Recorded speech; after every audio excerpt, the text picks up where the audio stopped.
இனி வீட்லயே பானிபூரி செய்யலாம் எல்லாரும். ஆச்சி பானிபூரி கிட்.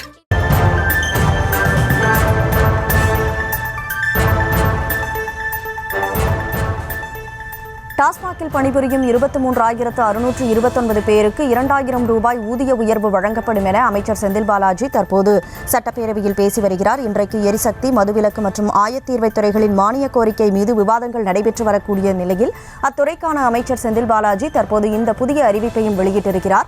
முழு விவரங்களோடு செய்தியாளர் பாரி கார்த்திக் இணைப்பில் இருக்கிறார். பாரி கார்த்திக், வணக்கம். முழு விவரங்களை பதிவு செய்யலாம்.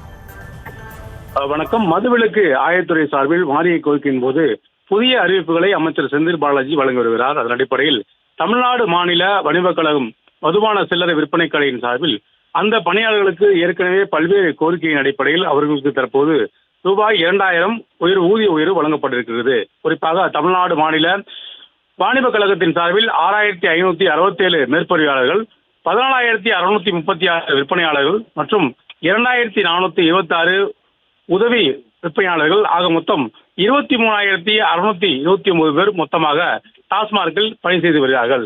இந்நிலையில் விற்பனை கூட பணியாளர்கள் தொகுப்பூதிய முறையில் பணியாற்றி வருகிற நிலையில் தற்போது வழங்கப்பட்டு வரும் தொகுப்பூதியம் மேற்பார்வையாளர்களுக்கு ரூபாய் 2,000 விற்பனையாளர்களுக்கு மூலமாக ரூபாய் 2,000 மற்றும் உதவி விற்பனையாளர்களுக்கு ரூபாய் 2,000 அதே போல தொகுப்பூதிய முறையில் வழங்கப்பட்டு வருகிறது. அதன் அடிப்படையிலே 1/4/2025 முதல் மாதந்தோறும் உற்பத்தி வழங்கப்படும் இந்த நிலையில் எனவே இந்த வருகின்ற 1/4/2025 எனவே அந்த அடிப்படையில் அவர்களுக்கு ஊதியம் வழங்கும் என்று எதிர்பார்க்கப்படுகிறது.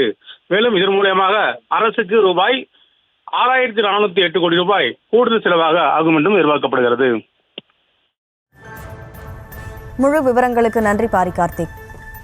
இனி வீட்லயே பானிபூரி செய்யலாம் எல்லாரும். ஆச்சி பானிபூரி கிட்.